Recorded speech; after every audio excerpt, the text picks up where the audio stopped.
رفیق سفر، مشیر کارواں، رہبر کارواں، خطیب مثال، ان کا نام لینے سے پہلے میں صرف اتنا کہوں گا کہ ہر دور کے اندر ہم نے ہر کسی کو اس کی زبان میں جواب دیا ہے۔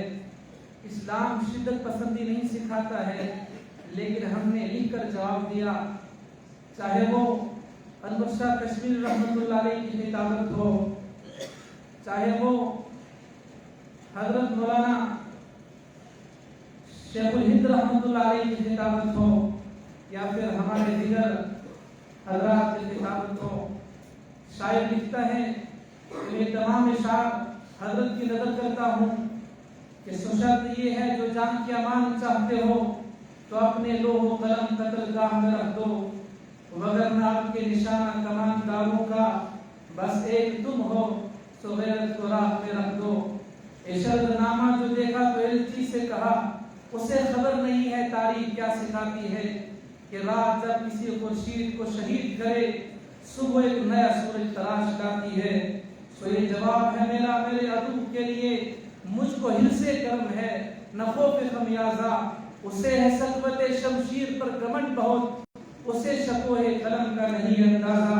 میرا قلم نہیں کردار اس محافظ کا جو اپنے شہر کو محصور کر کے ناز کرے، میرا قلم نہیں کاسا کسی گداگر کا جو غاصبوں کو قصیدوں سے سرفراز کرے، میرا قلم نہیں اوزار اس نقب زن کا جو اپنے ہی گھر کی چھت میں شغاف ڈالتا ہے، میرا قلم نہیں اس دزد نیم شب کا رفیق جو بے چراغ گھروں پر دمن ڈالتا ہے، میرا قلم نہیں میزان ایسے عادل کی جو اپنے چہرے پر گھورا نقاب ڈالتا ہے، میرا قلم نہیں تسبیح ایسے مبلغ کی جو بندگی کا بھی ہر دم حساب رکھتا ہے، میرا قلم تو عدالت میرے ضمیر کی ہے، میرا قلم تو امانت ہے میرے لوگوں کی، اسی لیے تو جو لکھا تپا کے جہاں سے لکھا، تبھی تو زبان تیر کی ہے، جب میں کٹ گروں یا سلامت رہوں، یقین ہے مجھے کہ حصار ستم کوئی تو گرائے گا، تمام عمر کیزہ نصیبیوں کی قسم میرے قلم کا سفر رائے جانا جائے گا۔ یہ تمام اشعار میں حضرت کی نظر کرتے ہوئے میں دعوت دوں گا، دعوت خطابت دوں گا حضرت مولانا فضل محمد صاحب بانی و مفتی مدرسہ دارالمحمودیہ قاسم نگر مہنڈر کنج، میں حضرت سے گزارش کروں گا حضرت تشریف لائیں، اپنے مواعظ حسنہ سے سامعین کو مستفید فرمائیں۔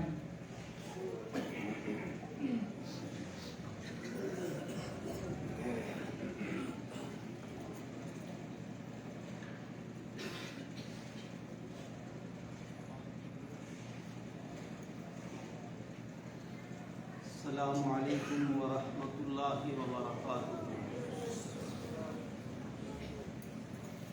الحمدللہ وکفی وسلام علی عبادہ الذین اصطفی، اما بعد فاعوذ باللہ من الشیطان الرجیم، بسم اللہ الرحمن الرحیم۔ اقرأ باسم ربک الذی خلق، صدق اللہ العلی العظیم۔ اللہم صلی علی محمد وعلی آل محمد کما صلیت علی ابراہیم وعلی آل ابراہیم انک حمید مجید۔ اللہم بارک علی محمد وعلی آل محمد کما بارکت علی ابراہیم وعلی آل ابراہیم انک حمید مجید۔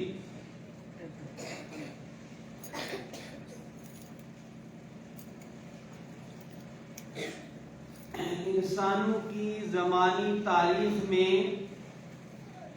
حضرت نبی اکرم صلی اللہ تعالی علیہ وسلم کی ولادت مبارکہ سے پہلے دور کو، پہلے زمانے کو ظلماتی دور کہا جاتا ہے، دور جاہلیت کہا جاتا ہے، ڈارک ایج کہا جاتا ہے۔ حضور اکرم صلی اللہ علیہ وسلم کے دنیا میں تشریف لانے سے پہلے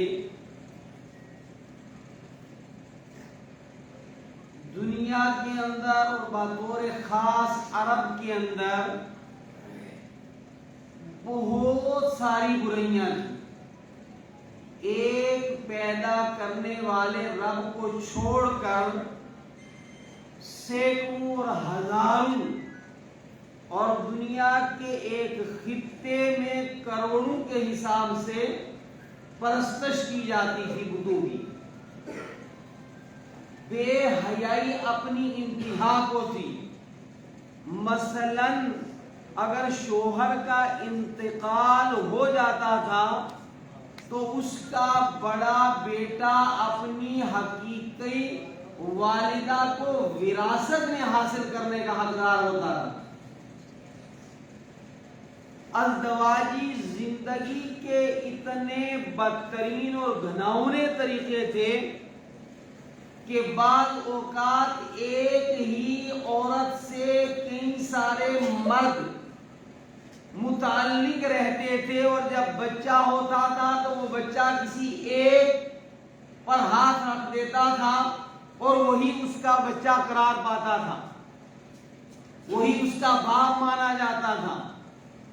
ظلم کی یہ انتہا تھی کہ بڑے بڑے لوگ رات کو بیٹھتے تھے اور چاروں طرف بیٹھنے کے بعد ایک غریب اور چھوٹے برادری کے بچے کو ایک توے کے اوپر آگ کے اندر پھینکتے تھے اور پھر جو ہے نشانہ لگاتے تھے کہ اس کی بائیں آنکھ کی بائیں پتلی پر اگر جو ہے وہ تیر لگ جائے گا, اور پھر وہ بچہ تڑپتا تھا اور وہ اس پر تالیاں بجاتے تھے اور مزے لیتے تھے اور انجوائے کرتے تھے.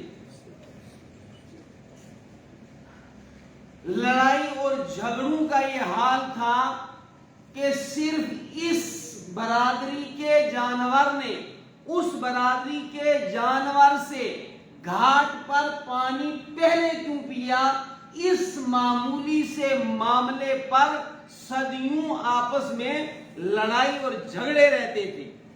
ظہر الفساد فی البر والبحر بما کسبت ایدی الناس وَكُنْتُمْ عَلَى شَفَا حُفْرَةٍ مِّنَ النَّارِ. پورا قافلہ انسانیت تباہی کے گھڑے کے کنارے پر کھڑا تھا اور اب چھلانگ لگائی اس نے تباہی کرنے کے لیے کہ تب لگائی. یہ صورتحال تھی ساری دنیا کی. ایسے دور کے اندر اللہ رب العالمین نے آخری نبی جناب محمد الرسول اللہ صلی اللہ تعالی علیہ وسلم کو دنیا میں بھیجا. جب بھی نبی اکرم صلی اللہ علیہ وسلم کا نام مبارک آئے یا آپ پر درود شریف پڑھا جائے تو قطعاً درود شریف پڑھنا بھولے نہیں.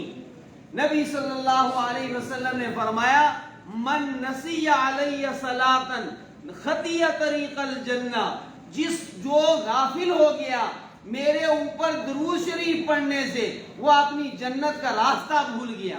تو سارے درود پاک پڑھنے کا اہتمام کیا کریں, اور جس نے درود پاک پڑھنے کا اہتمام کیا اسے دارین کی یعنی اس دنیا کی بھی اور آنے والی دنیا کی بھی سعادتیں مل گئیں.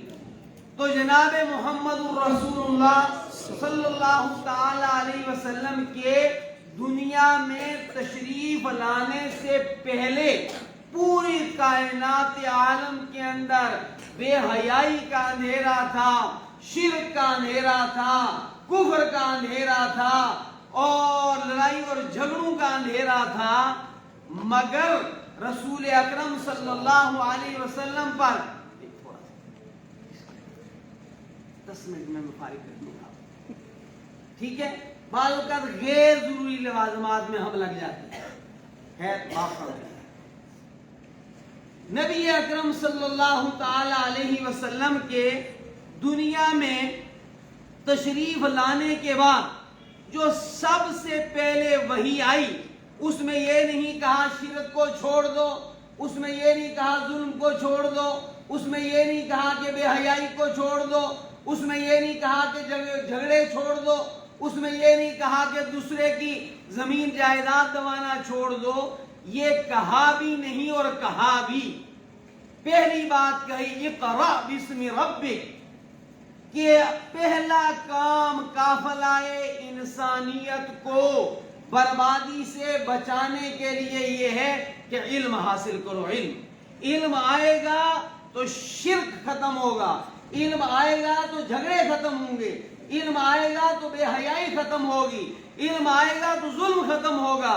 اور علم نہیں آیا، اور علم بھی علم وحی ایسا نہیں کہ بالکل جو ہے وہ کوئی لوگ نبی اکرم صلی اللہ علیہ وسلم کے تشریف لانے سے پہلے لوگ گونگے نہیں تھے مگر گونگے تھے، بڑے بڑے خطیب تھے مگر ان کی خطابت میں سچائی نہیں تھی، بڑے بڑے شعراء تھے مگر ان کے شعروں کے اندر انسانیت کی زندگی کا کوئی پیغام نہیں تھا۔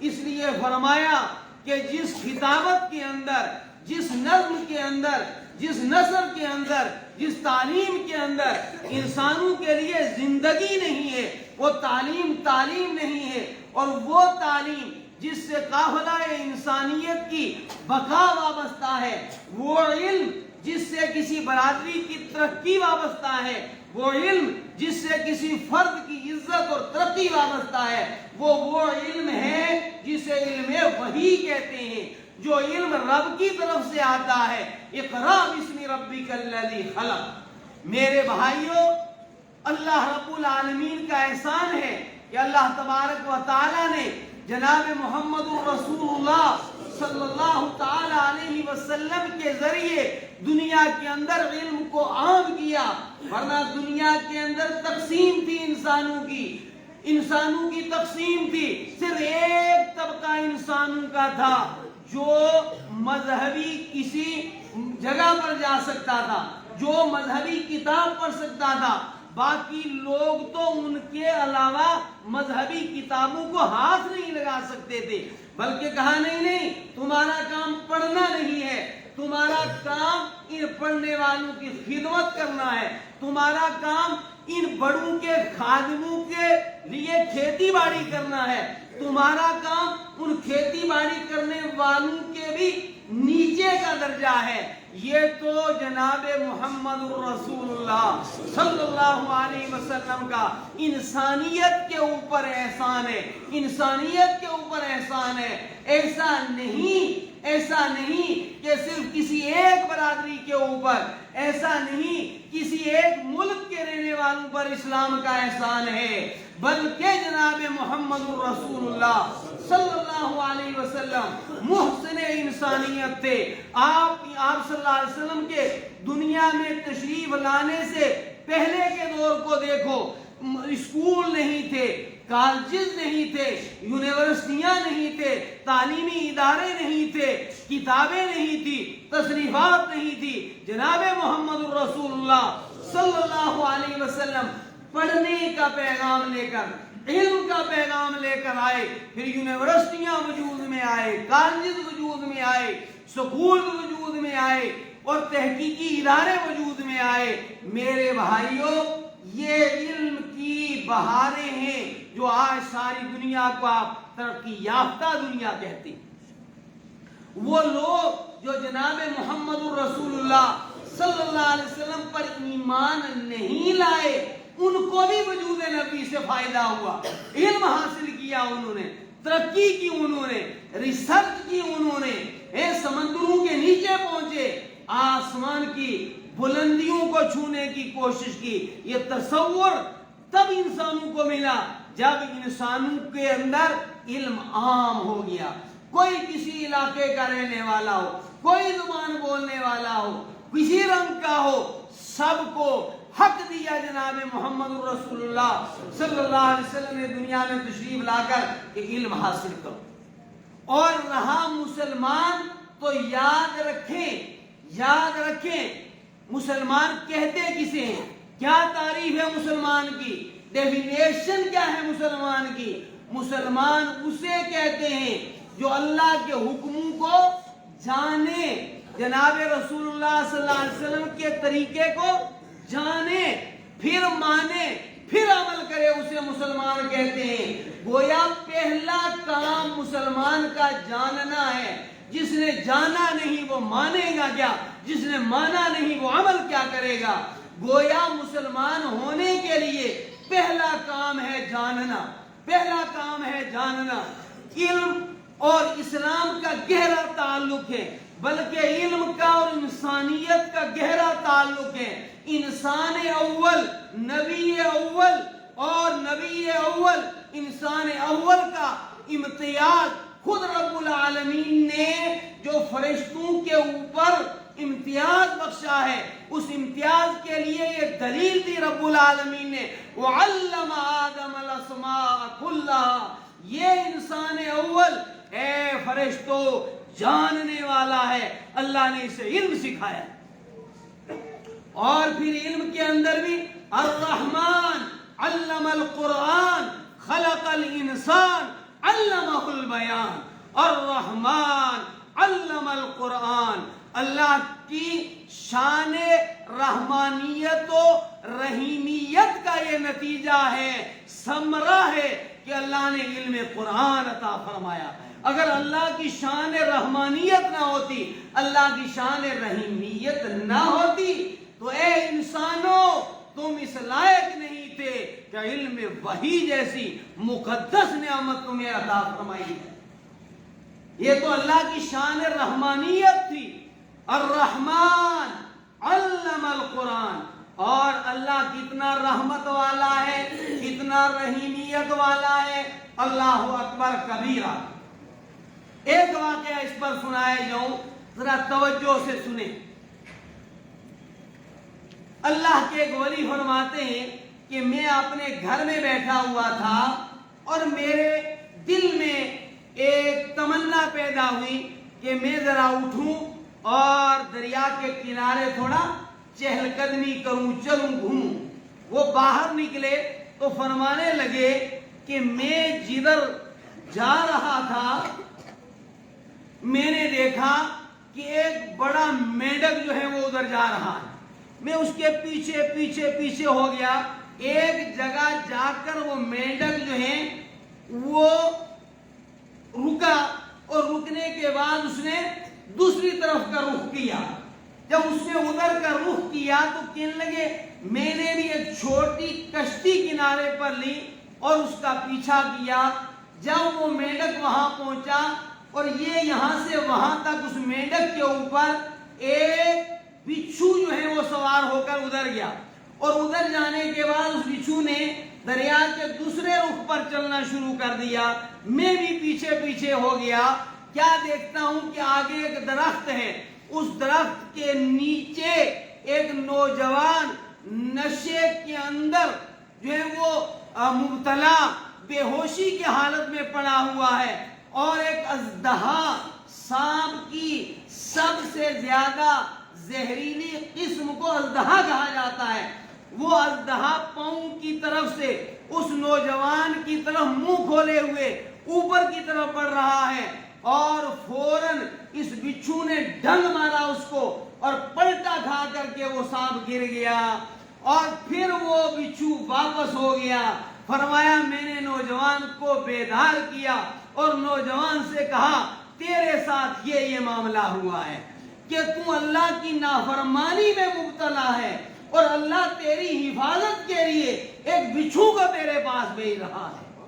اللہ کی شان رحمانیت ایسی ہے، اللہ کی شان رحیمیت ایسی ہے۔ فرمایا الرحمن علم القرآن، اے انسانوں تم غور کرو، یہ جو نعمت قرآن تمہیں ملی ہے یہ اللہ کی شان رحمانیت کا نتیجہ ہے۔ قرآن پاک میں جہاں جو لفظ استعمال ہوتا ہے اس میں اسرار اور رموز ہوتے ہیں۔ اگر یہاں یہ کہا جاتا اللہ علم القرآن تو بھی کوئی ایسی بات نہیں تھی، لیکن صفت رحمانیت کا یہاں تذکرہ کیا، اور ہم قدم قدم پر دنیا کے اندر، موت کے وقت، قبر کے اندر، حشر میں، آخرت میں اللہ کی رحمت کے محتاج ہیں۔ لیکن صورتحال یہ ہے کہ گناہ کر کر کے، اللہ کی نافرمانیاں کر کر کے، شریعت کے خلاف بغاوت کر کر کے، جناب رسول اللہ صلی اللہ علیہ وسلم کے طریقوں کو چھوڑ کر کے ہم نے اپنے آپ کو ایسا بنا لیا ہے کہ اللہ کی رحمت کے گویا ہم اہل ہی نہیں۔ میرے بھائیوں، موبائل ہو اور آپ موبائل کا سوئچ آف کر دیں، آپ کا دوست مسلسل لگا رہا ہے آپ کے نمبر پر کال، قصور اس کا نہیں، آپ تک اس کی ہمدردی کا اظہار نہیں پہنچ رہا، آپ نے سوئچ آف کیا ہوا۔ اللہ رب العالمین نے علم کی نعمت اس امت کو عطا فرمائی، یہ امت علمی امت ہے۔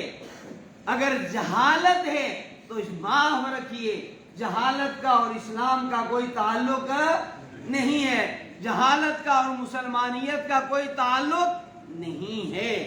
ضرورت ہے کہ ہم نے جتنا پڑھا ہے اس پر عمل بھی کریں، اللہ تعالیٰ کا شکر بھی کریں اور آگے علم کے اندر بڑھنے کی کوشش کریں۔ یہ دنیا ہر زمانے میں علم والوں کے پیچھے چلی ہے۔ مال کتنا زیادہ ہو، جب علم نہیں ہوتا تو مال انسان کو برباد کر دیتا ہے، اور جب علم ہوتا ہے تو بڑے بڑے اقتدار اور مال والے بھی محتاج کس کے ہوتے ہیں؟ علم والوں کے۔ میرے بھائیوں، ہماری تمام پریشانیوں کا حل، ہماری تمام پریشانیوں کا حل ذاتی، گھریلو، برادری کی سطح پر، ملت کی سطح پر، ملک کی سطح پر اور پوری دنیا کی سطح پر ان مسائل کے، جن مسائل سے آدمی اپنی ذات سے لے کر بین الاقوامی سطح تک جھوج رہا ہے، ان کا حل علم کے اندر، اور پھر علم کے اندر بھی علم قرآن، اللہ اکبر کبیرہ، بلکہ تخلیق انسانی کا مقصد اللہ کے قرآن کو پڑھنا ہے، سمجھنا ہے، اس پر عمل کرنا ہے۔ یا ایھا الناس قد جاءتکم موعظۃ من ربکم وشفاء لما فی الصدور وہدی ورحمۃ للمؤمنین قل بفضل اللہ وبرحمتہ فبذلک فلیفرحوا ھو خیر مما یجمعون۔ یا ایھا الناس، اے دنیا کے انسانوں، قد جاءتکم موعظۃ من ربکم، تمہارے پیدا کرنے والے کی طرف سے، تمہارے پروردگار کی طرف سے تمہارے پاس ایک نصیحت نامہ آیا۔ نصیحت کے اندر، موعظت کے اندر ہمدردی ہوتی ہے۔ آپ جب اولاد سے بات کرتے ہیں، جب اپنے عزیزوں سے کہتے ہیں میں تقریر کر رہا ہوں، بیٹا میری یہ نصیحت ہے، یعنی میری اس گفتگو کے اندر ہمدردی ہے، تیرا فائدہ ہے، تیرے لیے نفع ہے اس کے اندر۔ قرآن حکیم اللہ رب العالمین نے اپنی شان رحمت سے اپنے بندے اور بندیوں کے لیے ہمدردیوں سے بھرا ہوا پیغام بھیجا۔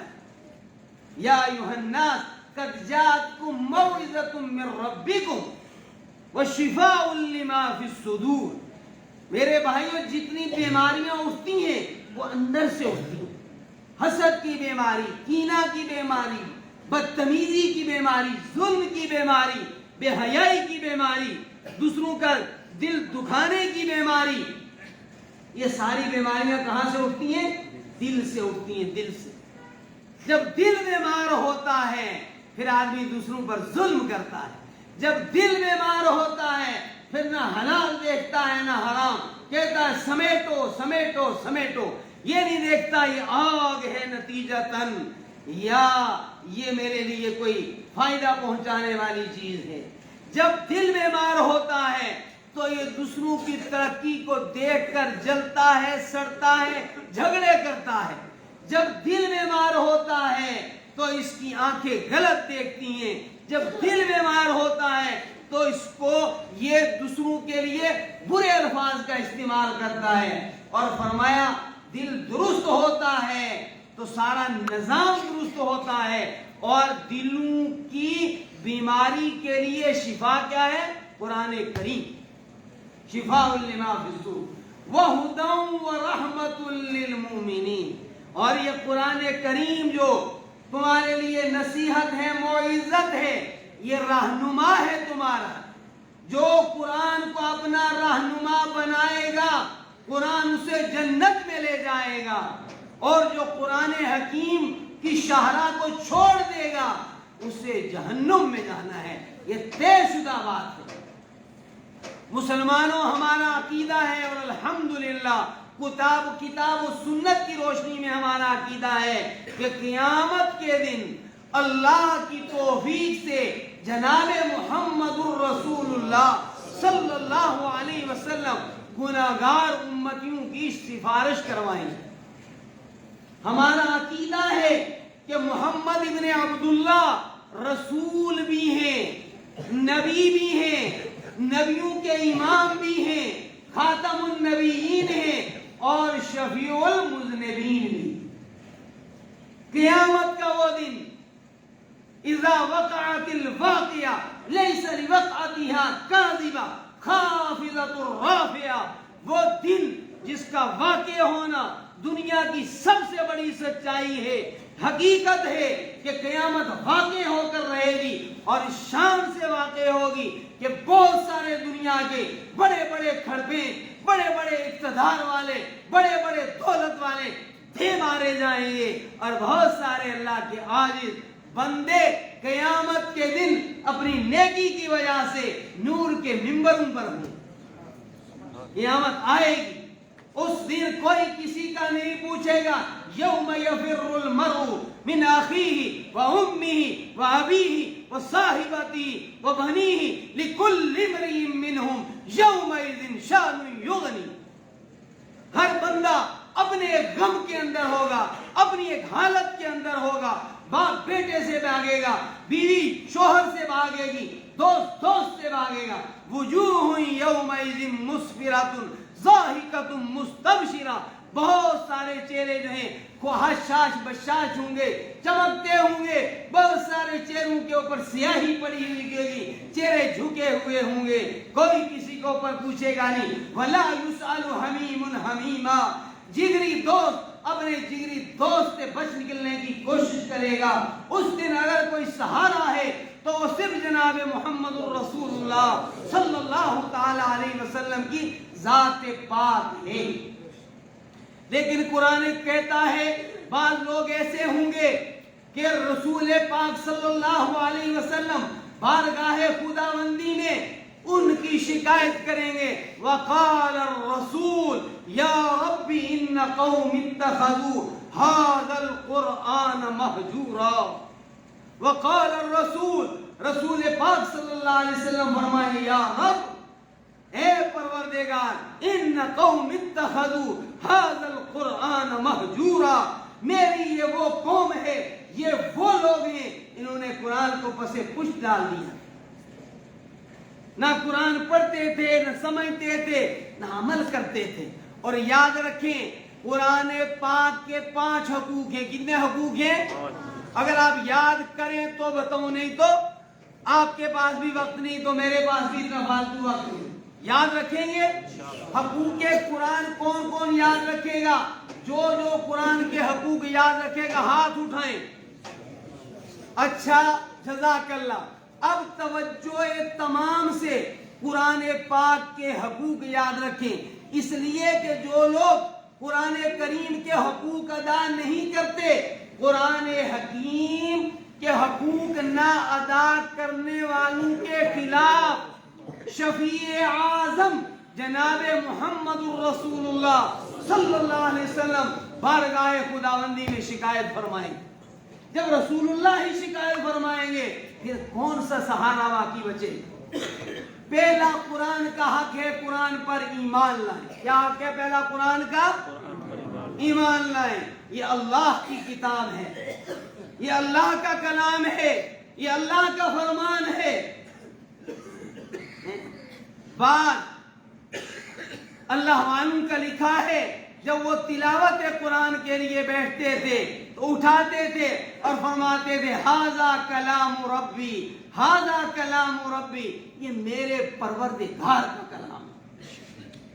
یہ کوئی عام چیز نہیں ہے. تو پہلا حق قرآن کا کیا ہے؟ قرآن پر ہم ایمان لائیں کہ یہ اللہ کی کتاب ہے، یہ اللہ کا کلام ہے، یہ رب العالمین کا فرمان ہے، اور اللہ نے اپنی شان رحمت سے ہمیں عطا فرمایا ہے. قرآن کا دوسرا حق کہ ہم قرآن حکیم کو صحیح پڑھیں، قرآن حکیم کو صحیح پڑھیں، تجوید سے پڑھیں، ترتیل سے پڑھیں، کہاں وقف کرنا ہے، کہاں پر کرنا ہے، کہاں لمبا کرنا ہے، کہاں مختصر کرنا ہے، کس طرح قرآن حکیم کو ہم پڑھیں اور تلاوت کریں قرآن حکیم کی. ہمارے بزرگ، ہمارے اسلاف ایسے تھے کہ ایک اللہ کا بندہ جب آخری وقت تھا، اس کے نزا کا وقت قریب تھا، اپنے بچوں کو بلایا اور بلا کر کے کہا ہمارے گھر کا یہ وہ کمرہ ہے جس کمرے میں نے اپنی زندگی میں 7000 مرتبہ قرآن حکیم مکمل کیا ہے، کبھی یہاں گناہ نہیں کیا. آج تلاوت چھوٹ گئی، بھول گئی، عمومی مجمع ہے، یہ مرض بہت ہو گیا ہے. ہم سب احتساب کریں کہ ہم روزانہ کتنا قرآن پڑھتے ہیں. احتساب کی ضرورت ہے. یہ تو پڑھنے کے لیے کتاب آئی تھی. لا تسمعوا لهذا القرآن، اس کے جواب کے اندر اس کا نام قرآن رکھا گیا تھا. یہ کتاب ہے ہی پڑھنے کے لیے ہے. اور جس قوم کو یہ نعمت عطا فرمائی گئی، ہفتے گزر جائیں، مہینے گزر جائیں، سال گزر جائیں، تلاوت کا اہتمام ہی نہیں. ہر بندہ اس مجمع میں بیٹھا ہوا یہ ارادہ کرے سوچ کر کے کہ روزانہ کچھ نہ کچھ حصہ، حافظ ہے، عالم ہے، ناظرہ خواں ہے، غیر عالم ہے، کہ انشاءاللہ اہتمام کے ساتھ میں اتنا حصہ قرآن روزانہ تلاوت کروں. کریں گے؟ تلاوت قرآن یہ اللہ کی رحمت کو کھینچتی ہے زمین کے اوپر. وہ گھر، وہ گھرانے، وہ بستیاں، وہ جگہیں جہاں کتاب اللہ کی تلاوت کا اہتمام ہوتا ہے، وہ جگہیں ایسے چمکتی ہیں آسمان والوں کے نزدیک جیسے زمین والوں کے نزدیک آسمان پر ستارے چمکتے ہیں. تو دوسرا حق قرآن کا کیا ہے؟ پڑھنا، صحیح پڑھنا. کیا؟ صحیح پڑھنا. تیسرا حق قرآن پاک کا ہے سمجھنا. زندگی ہو گئی نماز پڑھتے ہیں اور یہی پتہ نہیں کہ اللہ اکبر کا کیا مطلب، ثنا کیا ہے، سورہ فاتحہ میں کیا پیغام ہے، سورہ اخلاص میں کیا پیغام ہے، ہم رکوع میں کیا پڑھتے ہیں اس کا مطلب کیا ہے، سجدے میں کیا پڑھتے ہیں اس کا مطلب کیا ہے، اتحیات کے اندر کیا پڑھتے ہیں اس کا کیا مطلب. تو قرآن کریم کو سمجھنا یہ قرآن پاک کا تیسرا حق ہے. اور چوتھا حق قرآن کریم کا یہ ہے کہ ہم قرآن حکیم پر عمل کریں. قرآن حکیم میں اللہ کے کیا حقوق بتائے ہیں، مخلوق کے کیا حقوق بتائے. قرآن نے کہا، حکم دیا کہ عورتوں کو میراث میں حصہ دو. یہ تو نسل در نسل ہڑپ کر رہا ہے. حق تو کسی کا بھی نہ کھاؤ، لیکن کتنا بڑا وہ ظالم ہے جو بیٹی کا حق کھا رہا ہے، جو بہن کا حق کھا رہا ہے. ایک مثال دی ہے، ورنہ بہت سارے احکامات ہیں، نہ ہم نے قرآن کو سمجھا نہ اس کے اوپر. اور قرآن کا پانچواں حق یہ ہے کہ ہم اس کی اشاعت کریں. تو کتنے حق ہوئے قرآن کریم کے؟ 5. پہلا حق ایمان لانا، دوسرا حق صحیح پڑھنا، تلاوت میں آ گئی، تیسرا حق اور چوتھا حق اور پانچواں حق جو مدارس کر رہے ہیں. میرے بھائیوں، اللہ رب العالمین نے قرآن حکیم میں ارشاد فرمایا، یا ایھا الناس قد جاءتکم موعظۃ من ربکم وشفاء لما فی الصدور وہدی ورحمۃ للمؤمنین. یہ تمہارے لیے پیغام رحمت ہے، ہدایت ہے، رہنما ہے۔ قل بفضل اللہ، اے محبوب ان انسانوں کو بتا دو یہ اللہ کا فضل ہے کہ یہ نعمت تمہیں ملی، یہ اس کی رحمت ہے کہ یہ نعمت تمہیں ملی ہے۔ اور دنیا میں جتنی چیزوں کو انسان جمع کر سکتا ہے ان سب میں سے بہتر قرآن حکیم ہے۔ بلڈنگ یہی رہ جائے گی، عہدہ یہی رہ جائے گا، دکان یہی رہ جائے گی، اولاد یہی رہ جائے گی، مقتدی یہی رہ جائیں گے، جتھا جماعت یہی رہ جائے گی، اللہ کا قرآن آپ کے ساتھ جائے گا، قبر میں آپ کی سفارش کرے گا، حشر میں آپ کی سفارش کرے گا۔ فرمایا نبی اکرم صلی اللہ علیہ وسلم نے اشراف امتی حملۃ القرآن، اس امت کے بڑے لوگ وہ ہیں جو قرآن حکیم والے۔ اللہ کے رسول صلی اللہ علیہ وسلم نے فرمایا لوگوں میں سے کچھ لوگ وہ ہیں جو اللہ کے اہل ہیں۔ فرمایا وہ کون ہیں؟ وہ قرآن پاک والے ہیں۔ تو میرے بھائیوں، یہ کسی مدرسے میں بچے حافظ پڑھیں یہ کوئی معمولی بات نہیں ہے۔ حدیث پاک میں آتا ہے کہ کسی بستی کے رہنے والوں کی بدعمالی کی وجہ سے اللہ رب العالمین فرشتے کو حکم دیتے ہیں کہ ان کی بدعمالیاں انتہا کو پہنچ گئی ہیں، جاؤ اس بستی کو برباد کر دو، مبتلا عذاب کر دو۔ اللہ کا یہ نظام ہے سمجھانے کا۔ فرشتہ عذاب آتا ہے اور دربار خداوندی میں جا کر عرض کرتا ہے الہ العالمین، وہ بستی جس بستی کے انسانوں کی نافرمانی اور بغاوت شرعی کی وجہ سے آپ نے انہیں مبتلا عذاب کرنے کا مجھے حکم دیا ہے، وہاں کچھ بچے بیٹھ کر اللہ کا قرآن پڑھ رہے ہیں۔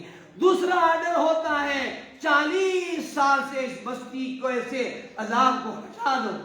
میرے بھائیوں، یہ ہماری جوانیاں، یہ ہمارے بازاروں کی رونق، یہ ہمارے کھیتوں کے اندر جو ہے وہ لہلہاٹ، یہ چمک دھمک، یہ مدرسے کے ان بچوں کے صدقے میں ہے جو اللہ کا قرآن پڑھتے ہیں اور اس قرآن حکیم کے حفظ کی وجہ سے، تلاوت کی وجہ سے اللہ کی رحمت کا نزول ہوتا ہے، اور رحمت خداوندی کی وجہ سے یہ بستیاں باوجود اللہ کے نافرمانوں کے ابھی تک محفوظ ہیں۔ تو میرے بھائیوں، ہم بڑے سخت دور سے گزر رہے ہیں۔ تقاضا ہے کہ ہر فرد اپنے آپ کو علم کے ساتھ جوڑے، علم قرآن کے ساتھ جوڑے، علم حدیث کے ساتھ جوڑے، اور پھر علم قرآن اور علم حدیث کی روشنی میں رہتے ہوئے حدود کے اندر رہ کر دنیا کے اندر جتنے علوم ہیں وہ مسلمانوں کی میراث ہیں، ان علوم کو حاصل کریں۔ وہی لوگ آنے والے زمانے میں، وہی گھرانے، وہی برادریاں، وہی ملتیں عزت کی زندگی گزاریں گے، کامیابی کی زندگی گزاریں گے جو اپنے آپ کو علم سے وابستہ کریں گے۔ علم کے ساتھ وابستگی دنیا آخرت کی کامیابی کی ضمانت ہے۔ دنیا میں قرآن پڑھیں گے، اس کی روشنی میں صاف ستھری زندگی گزاریں گے، اور فرمایا ایک حافظ قرآن کی وجہ سے اس کے خاندان کے 10 افراد یا دوسری روایت کے مطابق 70 ایسے افراد وجبت لہم النار، جن کے لیے جہنم کی آگ کا فیصلہ ہو چکا تھا، اللہ انہیں جنت میں بھیج دیں گے۔ اللہ اس ادارے کو ہماری ترقی عطا فرمائے۔ ادارے سے وابستگی یہ ہم سب کی ضرورت ہے، ادارے پر کوئی احسان نہیں ہے۔ اپنے اداروں کو مضبوط کرو، تعلیمی طور پر، مالی طور پر، اور اپنے بچوں کو، اور اپنے بچوں سے مراد یہ نہیں کہ جو آپ کے گھر میں پیدا ہوئے ہیں، آپ کے علاقے کے بچے، آپ کے جو ہے وہ برادری کے بچے، آپ کے مذہبی جو برادری ہے اس کے بچے، یہ سب ملت کے بچے ہیں۔ ان کو علم کے زیور سے آراستہ کرو۔ جو قومیں اب بھی علم سے پیچھے رہ جائیں گی وہ ذلت کی زندگی گزاریں گی۔ اللہ حفاظت فرمائے۔ واخر دعوانا الحمدللہ۔